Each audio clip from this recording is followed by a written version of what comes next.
اسماعیل بن خالد نے بیان کیا، ان سے قیس بن ابی حازم نے بیان کیا کہ جریر بن عبداللہ رضی اللہ عنہ نے کہا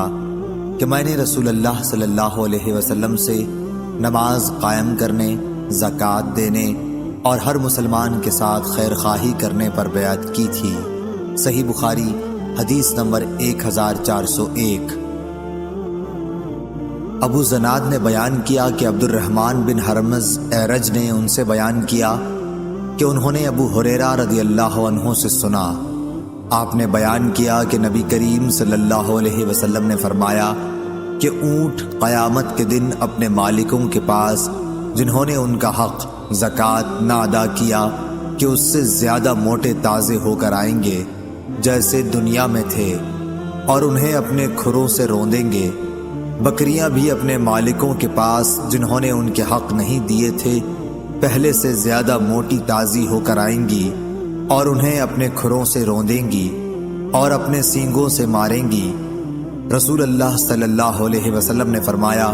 کہ اس کا حق یہ بھی ہے کہ اسے پانی ہی پر یعنی جہاں وہ چراگاہ میں چر رہی ہوں دوہا جائے۔ آپ نے فرمایا کہ کوئی شخص قیامت کے دن اس طرح نہ آئے کہ وہ اپنی گردن پر ایک ایسی بکری اٹھائے ہوئے ہو جو چلا رہی ہو اور وہ مجھ سے کہے کہ اے محمد صلی اللہ علیہ وسلم مجھے عذاب سے بچائیے، میں اسے یہ جواب دوں کہ تیرے لیے میں کچھ نہیں کر سکتا، میرا کام پہنچانا تھا سو میں نے پہنچا دیا۔ اسی طرح کوئی شخص اپنی گردن پر اونٹ لیے ہوئے قیامت کے دن نہ آئے کہ اونٹ چلا رہا ہو اور وہ خود مجھ سے فریاد کرے اے محمد صلی اللہ علیہ وسلم مجھے بچائیے، اور میں یہ جواب دے دوں کہ تیرے لیے میں کچھ نہیں کر سکتا، میں نے تجھ کو خدا کا حکم زکوٰۃ پہنچا دیا تھا۔ صحیح بخاری حدیث نمبر 1402۔ عبد الرحمن بن عبداللہ بن دینار نے اپنے والد سے بیان کیا، ان سے صالح سمان نے اور ان سے ابو ہریرہ رضی اللہ عنہ نے بیان کیا کہ رسول کریم صلی اللہ علیہ وسلم نے فرمایا کہ جسے اللہ نے مال دیا اور اس نے اس کی زکوٰۃ نہیں ادا کی تو قیامت کے دن اس کا مال نہایت زہریلے گنجے سانپ کی شکل اختیار کر لے گا، اس کی آنکھوں کے پاس 2 سیاہ نقطے ہوں گے جیسے سانپ کے ہوتے ہیں، پھر وہ سانپ اس کے دونوں جبڑوں سے اسے پکڑ لے گا اور کہے گا کہ میں تیرا مال اور خزانہ ہوں۔ اس کے بعد آپ نے یہ آیت پڑھی، اور وہ لوگ یہ گمان نہ کریں کہ اللہ تعالیٰ نے انہیں جو کچھ اپنے فضل سے دیا ہے وہ اس پر بخل سے کام لیتے ہیں کہ ان کا مال ان کے لیے بہتر ہے، بلکہ وہ برا ہے جس مال کے معاملے میں انہوں نے بخل کیا، قیامت کے دن اس کا طوق بنا کر ان کی گردن میں ڈالا جائے گا۔ صحیح بخاری حدیث نمبر 1403۔ یونس نے بیان کیا، ان سے ابن شہاب نے، ان سے خالد بن اسلام نے، انہوں نے بیان کیا کہ ہم عبداللہ بن عمر رضی اللہ عنہ کے ساتھ کہیں جا رہے تھے، ایک اعرابی نے آپ سے پوچھا کہ مجھے اللہ تعالیٰ کے اس فرمان کی تفسیر بتلائیے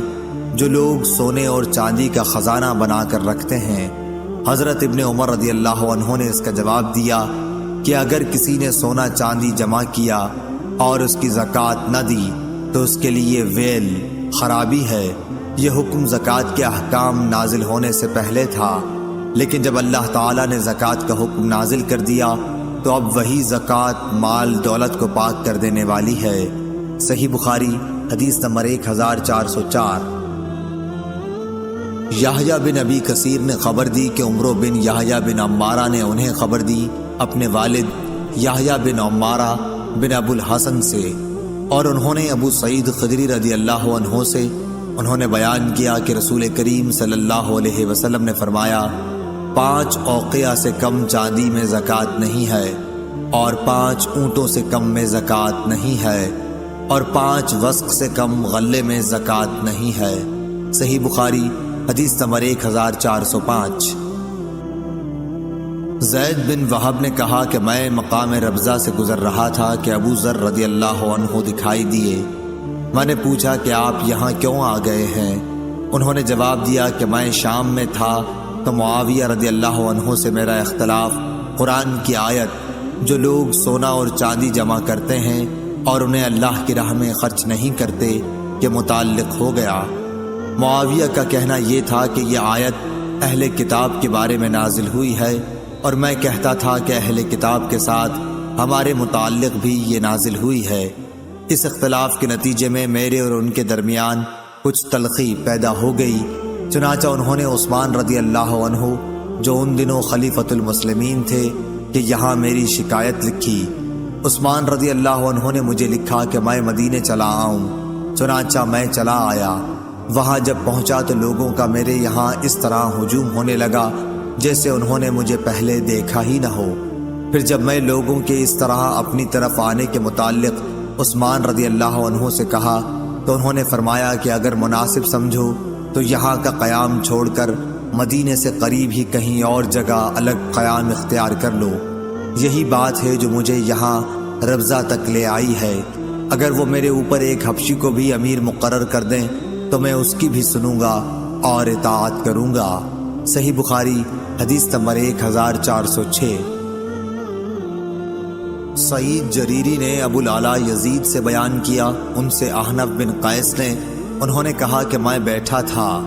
دوسری سند اور امام بخاری نے فرمایا کہ مجھ سے اسحاق بن منصور نے بیان کیا، انہوں نے کہا کہ ہم سے عبد الصمد بن عبد الوارث نے بیان کیا، انہوں نے کہا کہ مجھ سے میرے باپ نے بیان کیا، انہوں نے کہا کہ مجھ سے سعید جریری نے بیان کیا، کہا کہ ہم سے ابو العلا بن شخیر نے بیان کیا، ان سے احنف بن قیس نے بیان کیا کہ میں قریش کی ایک مجلس میں بیٹھا ہوا تھا، اتنے میں سخت بال، موٹے کپڑے اور موٹی جھوٹی حالت میں ایک شخص آیا اور کھڑے ہو کر سلام کیا اور کہا کہ خزانہ جمع کرنے والوں کو اس پتھر کی بشارت ہو جو جہنم کی آگ میں تپایا جائے گا اور اس کی چھاتی کی بھٹنی پر رکھ دیا جائے گا جو مونڈھے کی طرف سے پار ہو جائے گا، اور مونڈھے کی پتلی ہڈی پر رکھ دیا جائے گا تو سینے کی طرف پار ہو جائے گا، اس طرح وہ پتھر برابر ڈھلکتا رہے گا۔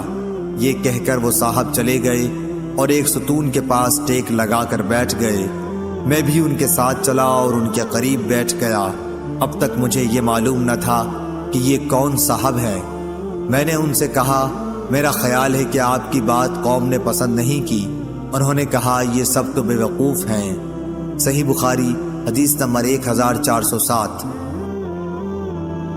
مجھ سے میرے خلیل نے کہا تھا، میں نے پوچھا کہ آپ کے خلیل کون ہیں؟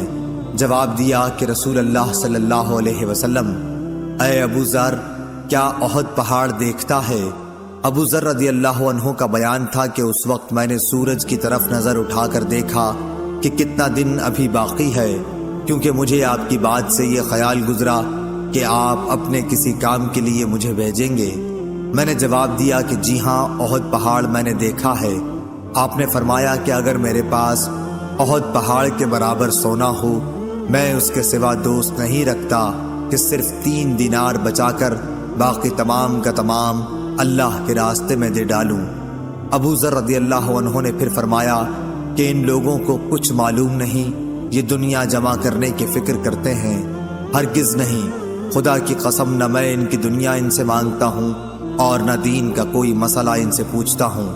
تاکہ میں اللہ تعالیٰ سے جا ملوں۔ صحیح بخاری حدیث نمبر 1408۔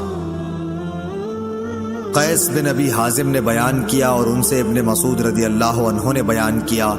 کہ حسد، رشک کرنا صرف 2 ہی آدمیوں کے ساتھ جائز ہو سکتا ہے، ایک تو اس شخص کے ساتھ جسے اللہ نے مال دیا اور اسے حق اور مناسب جگہوں میں خرچ کرنے کی توفیق دی،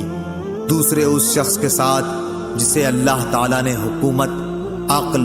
علم قرآن و حدیث اور معاملہ فہمی دی اور وہ اپنی حکمت کے مطابق حق فیصلے کرتا ہے